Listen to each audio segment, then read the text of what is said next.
Welcome. You're now listening to Dirty Feet. Bonjour, oui, vous êtes sur les ondes des pieds sales, aka Dirty Feet podcast on No More Radio. And hosted by Joannie Farran, JD Papillon, Allison Burns. Stay tuned, we're gonna move you.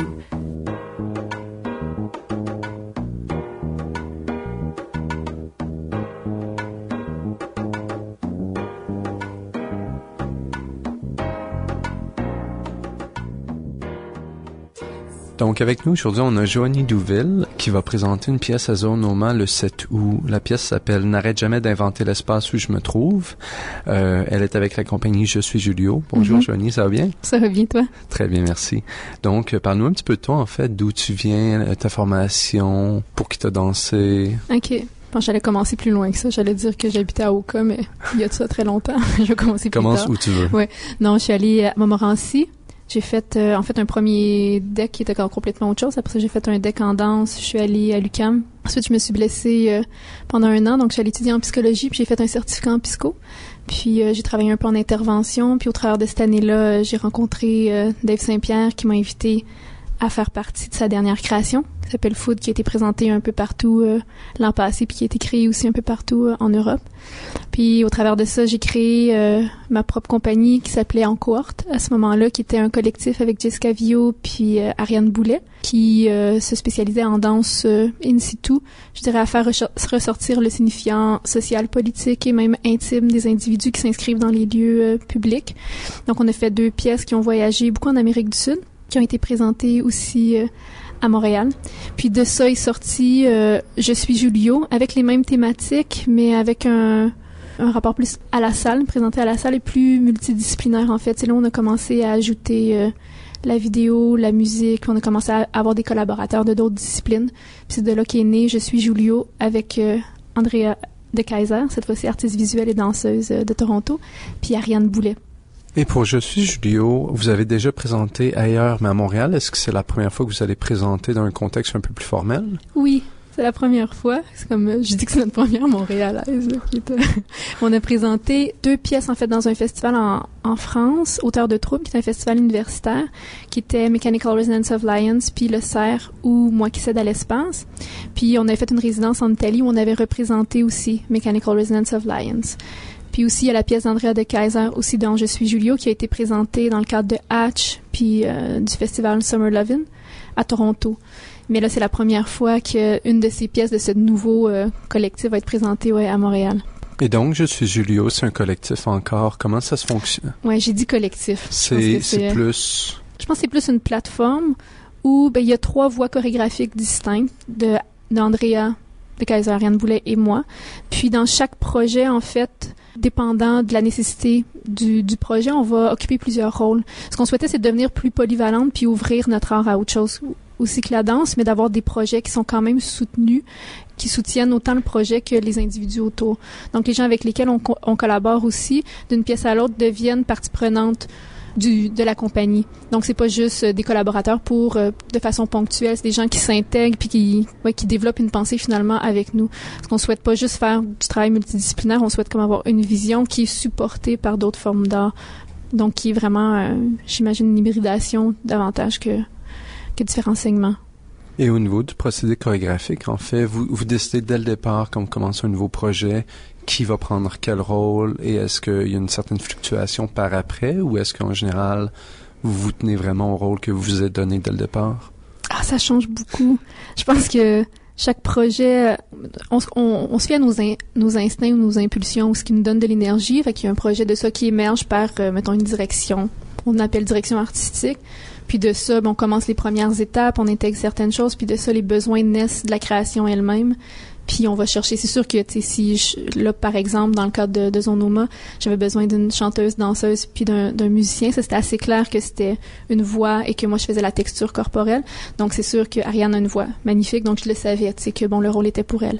Puis après ça, Andréa a été répétitrice, directrice visuelle, a aidé à la conception des éclairages. Donc, elle a complété avec les besoins qu'il y avait, mais elle était là présente dans tout le processus. Donc c'est ça, à chaque fois, on met certaines choses en place, mettons des briques, puis ensuite le reste se rajoute, puis les besoins de la pièce sont comme un peu... je pense qu'on commence aussi à savoir d'une fois à l'autre ce qu'on a besoin, là, donc Et au niveau de la création, bon, toi, tu dois être très occupé avec Foudre de Dave Saint-Pierre, Andréa qui est établie un peu plus à Toronto et Montréal, je me trompe pas, elle saute un petit peu entre les deux. Comment vous avez, où est-ce que vous avez trouvé le temps, en fait, de commencer à créer ensemble? Est-ce que la création était tout le temps ensemble en studio ou est-ce que c'était beaucoup à travers communication par courriel? Je pense qu'on cible des temps ponctuels. Je dirais que c'est court et à cause de... Pendant les 2 dernières années, je suis partie beaucoup. J'étais la majorité du temps, 6 ou 7 mois par année, j'étais à l'étranger. Donc, on arrivait, j'avais des plages, des semaines au complet à cause du fait que j'étais contractuelle ou j'étais libre. Donc, j'optimisais vraiment mon temps pour rentrer dans mes créations quand j'étais là. Donc, c'était plus un horaire à place d'avoir un suivi hebdomadaire. C'était très ponctuel, tu sais. Fait que ça prenait de l'organisation. Oui. Et en tant que plateforme chorégraphique, est-ce que tu sens que Je suis Julio a vraiment une ligne directrice très, très forte de ce que vous désirez faire? Comme tu mentionnais pour en cohorte, qu'il y avait l'aspect socio et politique des espaces dans lesquels vous vous immersiez. Est-ce qu'il y a un petit peu quelque chose de semblable pour Je suis Julio? Je pense que c'est vraiment en cohorte à amener l'investissement des lieux publics, puis Je suis Julio a amené finalement repositionnement face à ces lieux-là avec d'autres formes d'art, notamment la vidéo, comme je dois le dire, parce que le Mechanical Resonance of Lions, c'était une pièce en direct avec Skype, avec quelqu'un qui est en Colombie, donc on investissait des lieux intimes sur scène par le biais de projection. T'sais. Donc la lignée est déjà là, en fait. C'est de partir, souvent ça part d'une histoire intime arrivée à ou une impulse ou quelque chose d'intime arrivé à une personne, puis ça grossit dans le politique ou dans le social, ancré dans les lieux. Donc, je pense que la continuité est assez claire. C'est juste la façon de l'aborder. Les différentes formes d'art se modifient, mais je pense que la lignée est assez claire. Et à travers un nom comme Je suis Julio, qui a un côté très personnel, très individuel d'une certaine façon, en fait, d'où vient ce nom-là? Qu'est-ce qui vous a amené à choisir un nom comme ça? Oui, ça a été une longue... je pense que ça a pris 6 mois avant qu'on arrive avec le nom, puis on a changé beaucoup. Mais je pense que ce qu'on voulait mettre de l'avant, c'est que ce qu'on souhaitait faire, c'était partir du vécu intrinsèque et explicite de chaque individu qui part dans la création, donc des voies chorégraphiques. Puis qu'au travers de ça, ce qu'on souhaitait, c'est rejoindre l'universalité. Dans le sens où si je parle de moi, de mon expérience, ça renvoie le spectateur à lui, se renvoyer à sa propre expérience. Donc c'est ce jeu-là, au niveau des sensations puis du vécu physique partagé qu'on essayait de traiter, tu sais. Donc c'est pour ça que le nom...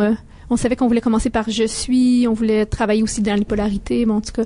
Puis c'est là que le nom est sorti. Je pense qu'on allait beaucoup en Amérique du Sud aussi, donc Julio, c'est un nom, c'est aussi une saison, ça porte plusieurs couches, un mot peut vouloir dire beaucoup de choses, puis faire référence à chaque personne peut avoir une référence face à Julio, tu sais. Il y avait un peu ça. Puis la question comme qui est Julio qui revient le plus souvent, renvoie à toutes nos thématiques, renvoie à ce qu'on souhaite parler. Fait que ça ouvre d'entrée de jeu une conversation sur le nom de la compagnie, ce qu'on trouvait intéressant. Tu sais. Fait qu'on l'a testé, on a ouvert la conversation, puis on a fait OK, ouais, tu sais, je pense que c'est Je suis Julio. Et est-ce que les notions d'identité reviennent beaucoup dans votre travail, surtout ayant travaillé dans des espaces non québécois, comme l'Amérique du Sud, l'Europe? Est-ce que vraiment votre identité personnelle, politique et nationale, c'est quelque chose qui est important? Je pense que c'est la première couche. En fait, n'arrête jamais d'inventer l'espace où je me trouve. C'est principalement ça. C'est la première fois que je vais autant en ligne droite vers la question identitaire, parce que le solo a été créé sur 1 an par 3 hommes différents en 3 moments qui étaient de cultures différentes. Puis je leur ai comme soumis un thème, puis on a travaillé comme dans les polarités de ce thème-là, inhérent à la richesse, à l'immigration, puis richesse, immigration et la beauté. Mon Dieu Seigneur, mon troisième thème.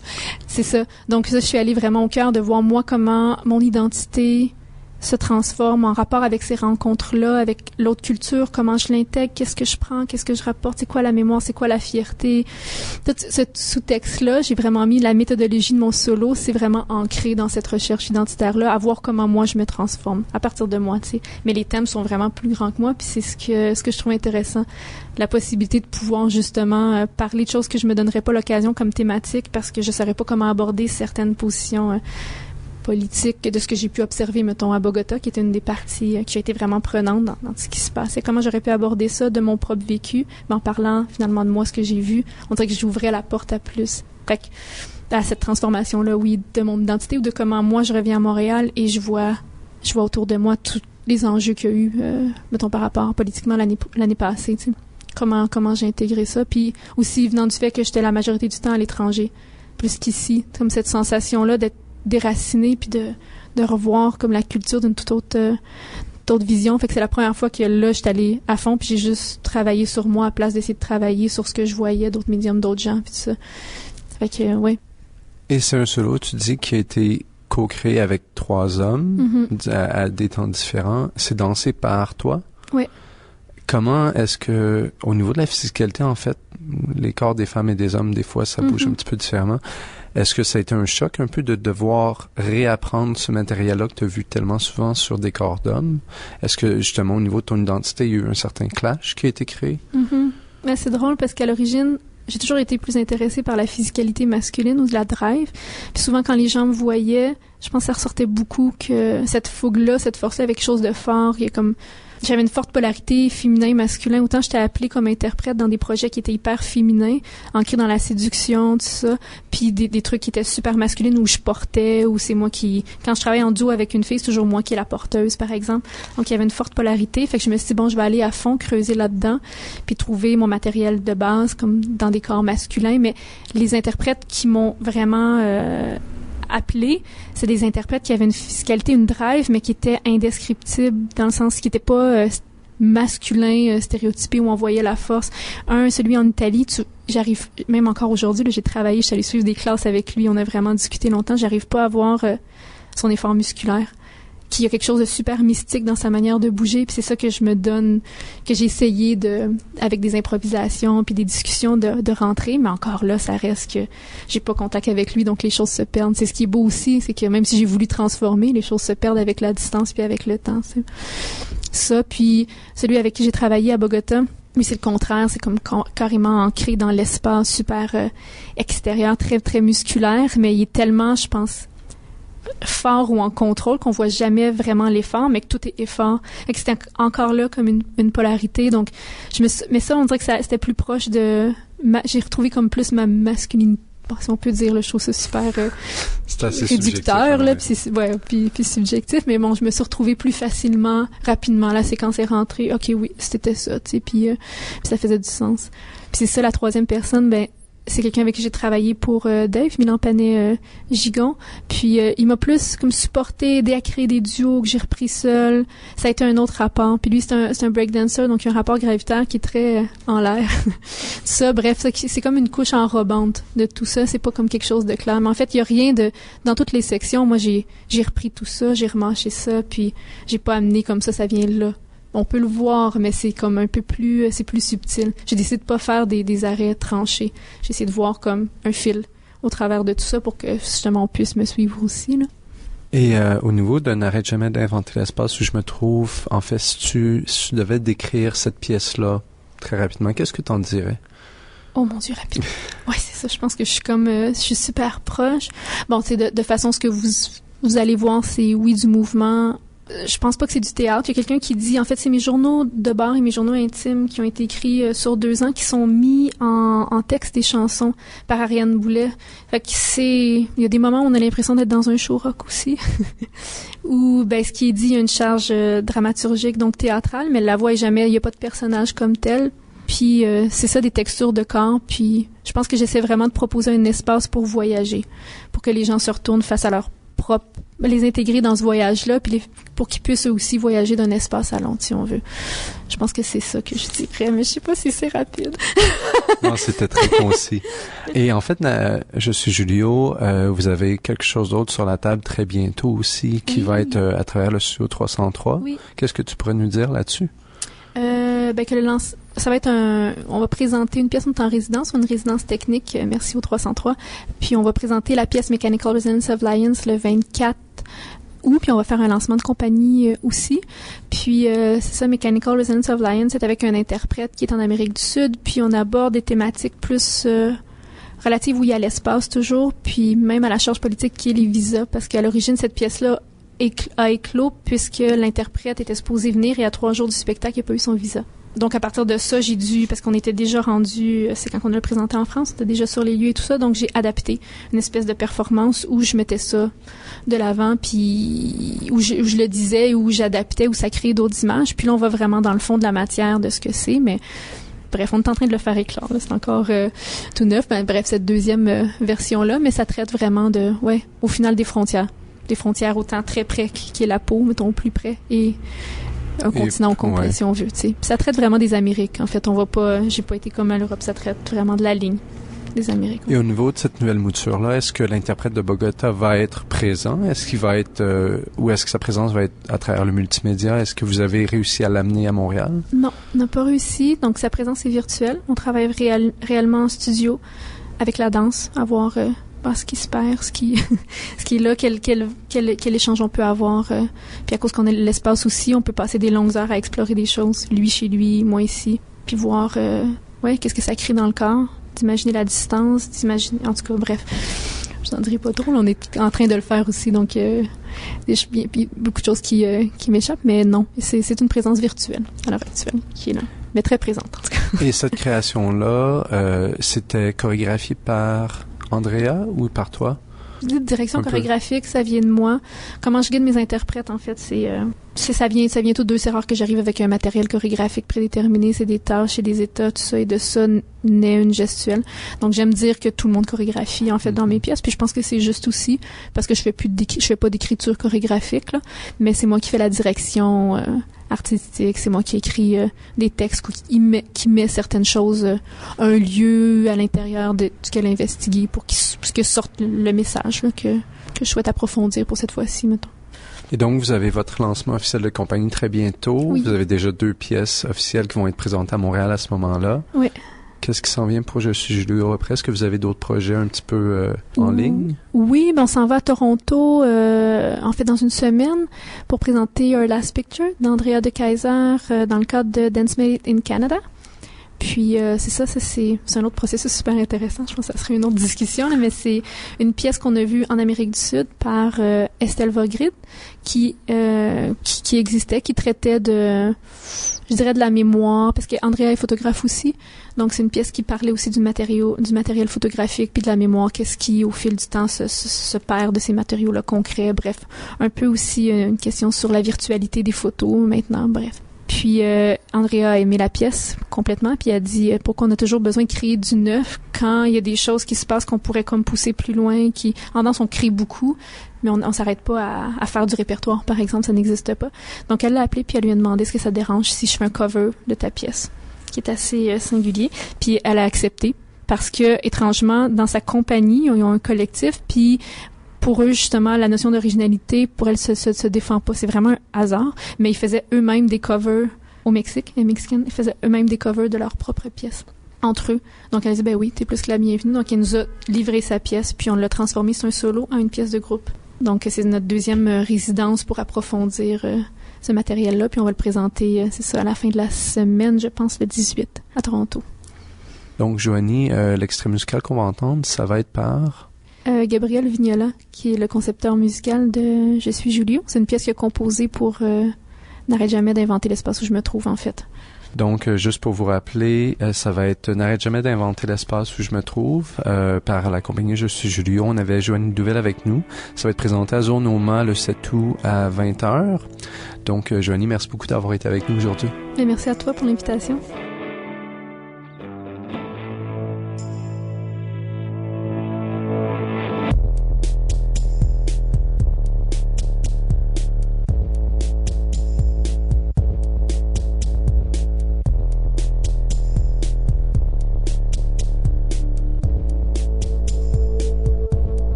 Now with us is Michael Watts, who's an international dance artist originally from Montreal who has been dancing for Sidi Larbi Cherkaoui for his work Puzzle. He has also danced for Dave Saint-Pierre in La Pornographie des âmes, Un peu de tendresse, bordel de merde, and for Foudre. So, hi Michael, how are you doing today? I'm good, how are you? Good. So tell us about what brought you to dance in the first place, because you did have a bit of a... you didn't have the traditional pathway that a lot of people have, which is just go to a dance program and then come out of it and, you know, try to find your way. You built up your own path quite a bit. Could you tell us a bit about that? Yeah, I think I always had sort of a desire to express myself in that way, either as a figure skater or a gymnast, and you know, those were sort of my dreams as a kid. But what really brought me there was I did a lot of partying and clubbing in after hours, and that's kind of where I discovered that I wanted to perform and dance. And once I finished that phase of my life, a therapist of mine suggested that I start taking dance classes. So a year after that advice, I took a jazz class and kind of fell in love with it. And I was singing, so I was sort of going into musical theater. So that's kind of how I began. And then you went to Concordia for a bit. Yeah, I trained in jazz in Toronto and quickly moved on to contemporary dance. And then I applied to Concordia, got accepted, and that's what brought me to Montreal. And and I was at Concordia for 6 months and left for a number of reasons, just because I think a maturity level, I was 25, everybody was a lot younger. And I had always been put in this position of having to reach forward because I started so late, and I was always dancing around high-level dancers. So I needed to keep putting myself in that situation, in that context. So I left the university and started training all the different classes and workshops that the RQD gives, and Circuit. So for like 3 years, I was there every morning religiously and spending all my money there. That was pretty much my education for dance, and it was great. And I heard through the grapevine that you were dancing for Dave Saint-Pierre. And for me, that seems like, was that your big break? Is that your moment when you were like, oh, yeah, I'm doing this? It's actually like a kind of a story I like to tell, because I had quit dancing in the fall of 2007. And I was like, screw that, I'm moving on to something else. I'm going to get myself a job, become a photographer, you know, something that's more stable, whatever. And but I still had these tickets for Dave's show, which was playing sometime in January of 2008. So I went to see this show, and it completely blew me away. I was bawling my eyes out, and it was kind of like the show really sort of unblocked something inside me, and I couldn't understand why I wasn't on that stage. And people had told me in the past, you should meet this Dave Saint-Pierre guy, like physically you really fit into what he works with. So after the show, it was at Uzense, and I was at the bar with my friend having a drink, and the company was coming down, and Dave and I were sort of like eyeing each other, and I wanted to go talk to him, but I didn't want to disturb anybody because they were all about to sit and eat. So, and my friend looked at me, and as cheesy as it sounds, he says, "Mike, do you want to wake up tomorrow and say, I should have gone to talk to him?" So I put my drink down, and I went and talked to him, and I just asked him, so like, do you do auditions or something like that? And he says, well, I don't really do that. And he says, who are you? Like, how come I've never seen you? Blah, blah, blah, blah. So he invited me to this like 2-week creation thing that was happening with 60 people, with a bunch of actors, and so I went to that. It wasn't like a paid thing. It was just more of a collective creation kind of thing, and it was so much fun. And I really felt like I had found my place. And then 2 weeks after that, he called me up and asked me to replace in Tendresse in the spring. And then I danced for him for 4 years after that. in pretty much every show. So, and I just want to correct something that I helped create. I was part of the creation of Foudre, but I left the creation to be with Larbi, so I never got to perform it. But I did see it in February. This February for the first time. So I guess that answers my question is, why did you finish dancing with Dave St. Pierre? It's because another opportunity? Yeah, it's, I mean, you know, Dave has a large group of people that he works with, and, you know, the funding makes it so that it's not necessarily possible for him to tour as much as he would like to, or as any other company would like to. So you can't really just live off of that. You always have to have other means. And I'd gotten to a point in my life where I didn't want to work in the bars or the restaurants anymore. I just had it. I'd been doing it for 13 years, so I just wanted to dance and grow in that direction. So yeah, I kind of found myself in a place where I really didn't have anything. And then I got this phone call from Larbi out of the blue, and I had to make a choice. It was heartbreaking. It was one of the hardest, because I had invested a lot of myself and discovered a lot of myself as a performer, and he also opened the stage to me. So it was an easy choice, but it was also really, really hard and heart-wrenching to leave the company and the energy that I had invested in that direction. So, but he was really cool about it, and he encouraged me to go and never look back. So, and that I always had a place in the company if I wanted to come back and work for him. And how did that opportunity with Larbi Shakawi come up? Well, it's sort of through Dave, of course, performed in Europe and at De Single, which is where the company is based in Antwerp. And that's kind of how I met Larbi. There was a duet that I was in Pornographie des Hommes, which is, you know, can make people cry. And Larbi came up to me at the end of the show in the reception and gave me a big hug and was crying and said thank you. And then so we sort of began a little bit of a friendship there, and that developed over 4 years. And then again, he saw me perform other years at De Single, and then again in London. So, and then, Facebook came around, so you're everybody's friend all of a sudden, or you can communicate better with people. So yeah, and he just asked me to be part of this new creation. So have you ever been to an audition, or what? Well, I think legally they have to do auditions. Okay. So I was invited. It was strange because I didn't have a cent. Like at this moment, I really had nothing. My mom was helping me out, and they invited me to go over to Europe. They flew me over to do this 1 week, 1 week workshop, and it's sort of like a workshop audition. Mm-hmm. And so there were people kind of from all over the place. So yeah, so it was an audition. It was a workshop. So I guess I did do an audition for it.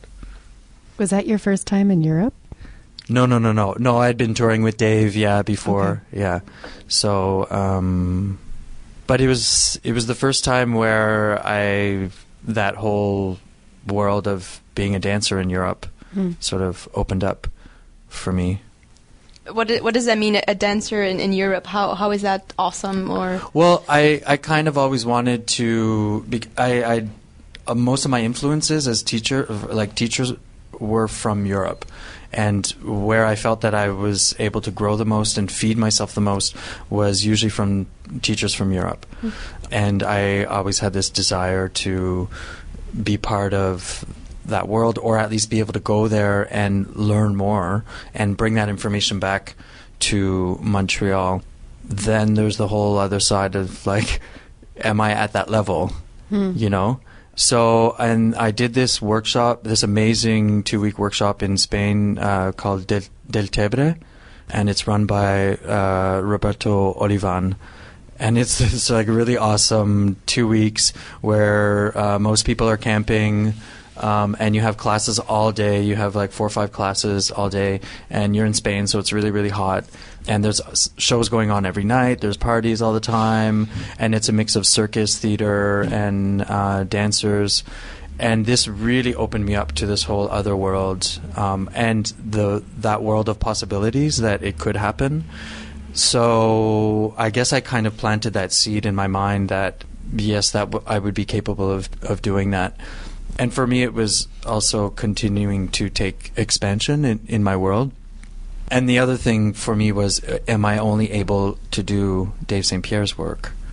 You know, I wanted to prove to myself that I could do other things and feed myself in other ways. So, as I said, I never applied to dance for Larby or anything. I auditioned for DV8 at some point.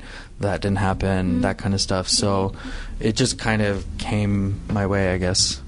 Just off of what you were saying about some of your favorite teachers being from Europe, can you in broad strokes explain, is it the style of dancing? Is it the style of teaching? What is it that you see that's different from, let's say, North American teachers or influences? I'll say that in North America, there's still a lot of emphasis on a like technique in terms of like a center class. So it's still very much doing tendus, that kind of stuff. There's still Limon work, and it's all, you know, really good work. I'm not saying that it's not. I did a lot of it, but in terms of my body, and everybody's body is different. That kind of work isn't necessarily the best for my body. You know, I grew up playing hardcore soccer for, you know, years, and my body's sort of built itself to be really physical and have that raw sort of animalistic kind of energy. So, you know, having my legs up in the air and pointed and doing tendus and roundabouts is not really what my body will be best at doing. I think the Peter Jasko, the Slovaks, David Zambrano, Damien Jallet, Larby's work, Il Timavez, all those people, there's a lot of like floor work emphasis. And for me, for my body, my body gets off on that, and my mind gets off on that, and who I am, like c'est jouissant, as we say. So, and it's also another way of connecting. For me, it's connecting like all your limbs and your whole body to the earth and everything around you, rather than always being upright all the time. You're also giving workshops which focus very much on the contact with the floor. Yeah. Can you tell us a bit about how you develop those workshops, how you develop your technique that you're teaching? I mean, it's not purely my technique. I can't admit to that. It's more of a mishmash of a lot of stuff that I've learned and played with, and that kind of stuff, and that I think are really beneficial for young dancers who come out of a school who are in a school where a big focus is on being upright and like dancey dance kind of stuff, and also the energy. Like for me, it's really important to bring out this energy that we hold in when we're just very militantly doing a center class, which can sort of you zone out. So this floor work stuff is a little bit, for me, you know, a little bit more alive and raw and animalistic. And as I said before, my emphasis is really on getting like your hands and like an animal or a child, getting that connection to the ground again within your whole body, to like the tips of your fingers, your hands, everything, and reconnecting with the earth. Like how I developed it, I can't say how I developed it. I think it's more what I've learned throughout the years and picking what I think will create a fun and good class, and giving people really simple details that will help them, you know, like technical details that will help them better be able to go into the floor, because it's called Finding the Floor, the class I do. Yeah, better help them go into the floor and give them more options. Could you tell us a bit about what dancing for Style Larby Chaco is like? Like, do you guys have comedy classes every morning? How do you how do you push yourself as a dancer through that? At the beginning, we We're sort of doing company classes, but it's not really company classes. It's not necessarily open to the public. It was just either like our rehearsal director Ninka would be doing give us yoga, but that kind of like dwindled away. Now we're insisting on it to have company classes more, but it would be the dancers giving within the company giving the class. So yeah, usually most of us do our own sort of warm up. And then we play some crazy music and have some fun. We go at it, we show off or whatever, just to get some static energy out. We try to, as much as can, have the dancers teach class. And it also depends on what we need physically. I mean, we can't always be doing, like, there's a guy, Ben, he teaches hip-hop or break. We can't always be doing that. Like, if you have a long run of classes, your body might need something a little bit more smooth. So we try, when we come back this April, we try and cater to what the dancers need within the company. But we haven't really had any regular company classes, which is kind of odd. But it's sort of our responsibility to get that going. Si l'armée Shakawi seems to have an interesting choreographic process. I remember talking with Guy Cools not that long ago, and he was explaining how quite often dancers go off in their corners, create material, come up with material, then show it to the rest of the group, and that's sort of how it happens. Could you tell us a bit more about what this is like as a dancer to be part of that process? Usually how it works is that he gives us like a task or a theme to work with, or ideas, images, and then, yes, we do go off in our corner and we develop whatever we can. And I mean, we don't have an hour to do it. We usually have 15 minutes or 10-15 minutes or something. So we develop what we can, and then we present it to everybody, and everybody takes their turn. And then he kind of fuses things that might work together, or you teach what you did to somebody else and they teach what they did to you, and so it slowly builds. It's like adding layers. That was actually a really big lesson for me, because to me, in my mind, it simplified how you could actually build choreography. That is one way to build choreography. There's also deep research where you're spending hours on one simple movement, but he doesn't necessarily have the time to do that. So yeah, for me it was interesting, because there was always you really had to learn to produce movement, so you didn't have time to mess around or that. It may not necessarily be depending on what you're doing. If you're doing like pure physical choreography that is centered within counts or rhythms, that you need to filter any sort of judgment out of what you do, and you really just have to do what you can. So once this choreography is built, then he comes in and adds a twist to it. So he'll add some type of texture or other detail that you didn't have originally when you were making the movement. So I found it a really efficient way to build choreography, and I mean, that's kind of a tool that I use now. Right, in such projects as What About Me? What About Me is actually, right now, the project doesn't have any choreography in it. It's more of a performance piece. Okay. I haven't performed the solo in front of, it hasn't been premiered. I've performed it as a work in progress.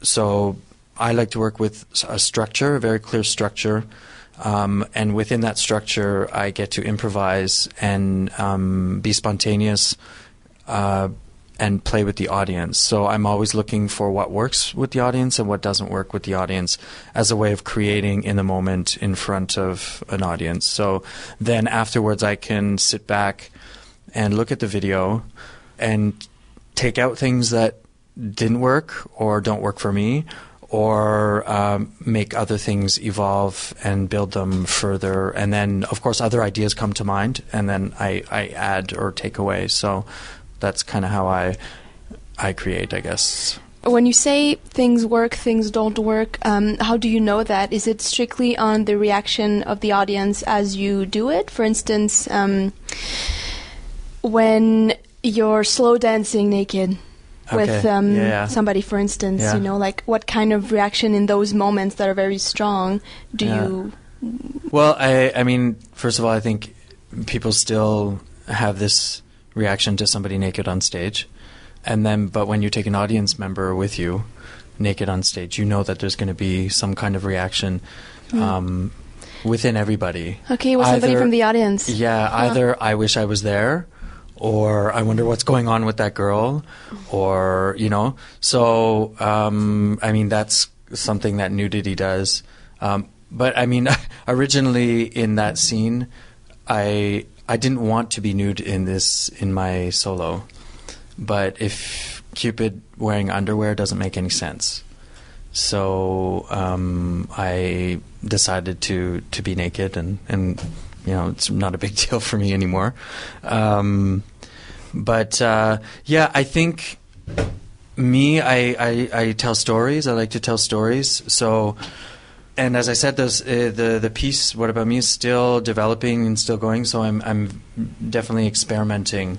And there are things for me on stage that I feel that, okay, this is really not working. And it's not just based on an audience reaction. It's also, for me, what doesn't work and what doesn't make any sense for me in terms of transitions or where I'm trying to go with the story or with the memories that I'm telling.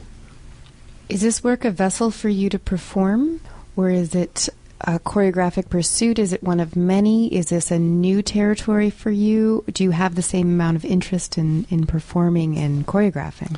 Well, I think I've always done other people's work. I've always performed in other people's work, and I think when you do that, to a certain extent, there's a little part of you that you lose. And I felt it was really important for me to rediscover that as an artist too, and there's always that question like, okay, can I do this? You know, I've always wanted to create shows. So yeah, this solo, and then also doing a solo is a really big challenge because you're on your own, and it all sprouted very naturally. And it's an opportunity for me to have something really more personal, and it was kind of like a gift I gave myself, I guess, and an opportunity for me to experiment as a choreographer on myself.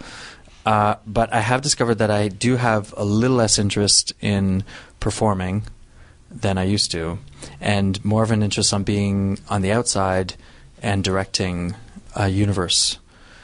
So although I'm still developing this solo for myself, I also imagine somebody else doing the piece because there's elements of circus that I would like to bring into it, where it would be way easier for me to work with somebody who's done all that kind of work physically rather than me having to discover all this kind of stuff. So, that's where I say then I can be on the outside and see what works, what doesn't work, or where this can go, where this possibility can go.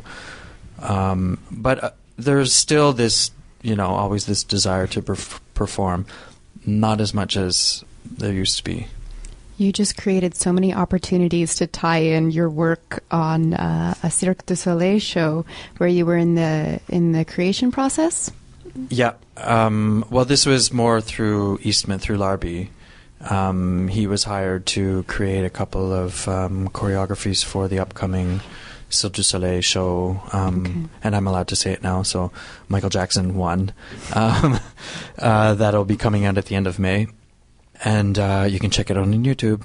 Yeah, so it's also a way to give his dancers work, when we're not working. So we helped in 1 week develop, some choreographies, and it was a lot of fun, actually, to do.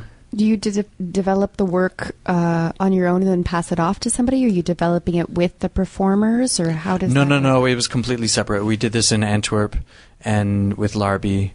Yeah, we developed like a real base section of choreography that he could then build further and take to these like incredible street street dancers, urban dancers, or professional break dancers, professional hip-hop dancers who are incredible.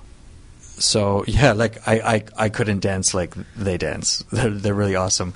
But we helped build like a very base of something. So yeah, and it gave me some work and something on my CV. Right. And at the moment, you're performing in puzzles still? Yeah. And is it touring right now? Well, we will be going to Utrecht, Cologne, London, and Mulhouse, and then we have a little bit of a break, and then we're back in Antwerp, another little bit of a break. There's Luxembourg, Ludwigsburg, Barcelona, and perhaps Beirut. I had no idea yet when we're going to get to see this in Montreal. Well, the dates have been shifted a few times, so it was supposed to be this coming fall, then it got shifted to next spring, 2014. Then it got shifted to the fall of 2014. But you know, the thing is that they right now there's as there is here over in Europe, a lot of theaters are suffering financially, so we have to try and organize our tours in chunks. I mean, you can't. We have 11 dancers, 6 singers from Corsica, a female singer from Beirut, a koto drummer from Japan, and a whole set of structures that move around in the piece, plus a technical crew. So that's a lot of cost to come and do one series of shows, say, in Montreal. So we need to have like at least a month and a half of touring for it to be financially, possible for us and for the theaters, So we're just waiting to try and organize all of that. Thank you so much for joining us today, Michael Watts. Where can we check out your next project? Well, I will be, as usual, I'm posting lots of stuff on Facebook and that kind of so I will be continuing to post my things. Brilliant. And you can also check out the Megawatts Collective on Facebook group. Fantastic. Thank you for sharing with us today. Thanks, guys. Dirty Feet is recorded every week at the Montreal Improv Theatre. Check them out at montrealimprov.com. Dirty Feet is produced and hosted by Alison Burns, JD Papillon, Joannie Douville, and distributed by No More Radio. You can find more about our show at nomoreradio.com. You can follow us on Twitter at Dirty Dirty Feet, and you can find us on Facebook at Dirty Feet Podcast. Tune in next week for a whole new show. Do you wanna dance on it, dance on it?